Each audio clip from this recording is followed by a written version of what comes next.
মধ্যপ্রাচ্যের তেল সমৃদ্ধ দেশ কুয়েতের ধুধু মরুভূমির খোলা মাঠে হাঁস, মুরগি ও বিভিন্ন প্রজাতির পাখির সাপ্তাহিক হাট বসেছে। ভারত, মিশর সহ বিভিন্ন দেশের বিক্রেতাদের সাথে পাল্লা দিয়ে বাংলাদেশি বিক্রেতারাও ব্যবসা করছেন দাপটের সাথে, যার আয়ের উল্লেখযোগ্য একটি অংশ দেশের রেমিটেন্স খাতে গুরুত্বপূর্ণ অবদান রাখছে। কুয়েত থেকে জাহাঙ্গীর খান পলাশের রিপোর্ট।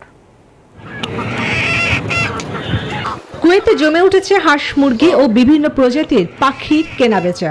শুয়েক, আফরা, আবদালিতে খোলা মাঠে বসে সাপ্তাহিক এই হাট।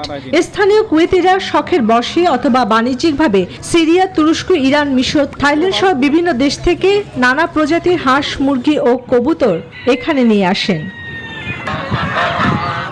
সপ্তাহে বৃহস্পতি, শুক্র, শনিবারে দুপুরের পর থেকে সন্ধ্যা পর্যন্ত চলে এই হাটে বেচা কেনা।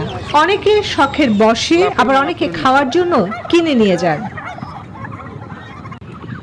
বিভিন্ন দেশের পাশাপাশি প্রবাসী বাংলাদেশিদের উপস্থিতি দেখলে মনে হবে বাংলাদেশের কোনো হাট বসেছে ধুধু মরুর বুকে। ভারত, মিশর সহ বিভিন্ন দেশের বিক্রেতাদের সঙ্গে পাল্লা দিয়ে বাংলাদেশি বিক্রেতারাও ব্যবসা করছেন দাপটের সাথে, সেই সাথে অবদান রাখছেন রেমিটেন্স খাতে। ভালো কবুতরের বাচ্চা আছে খাওয়ার জন্য, তারপর পালার জন্য ভালো ভালো ফ্রান্সি কবুতর আছে। দেশীয় হাঁস বিক্রি হইতেছে এবং দামও মোটামুটি তুলনামূলকভাবে সস্তা। হাঁস, মুরগি, খরগোশ, কবুতর। আপনার কুইতিরা আছে, বাড়ির ভিতরে আমাদের বাঙালি ভাইয়েরা আছে। পার্শ্ববর্তী শহরগুলোতে হিমায়িত মাংস পাওয়া গেলেও জীবিত হাঁস, মুরগি ও কবুতর পাওয়া যায় কম। এই কারণে কদর রয়েছে এই হাটের।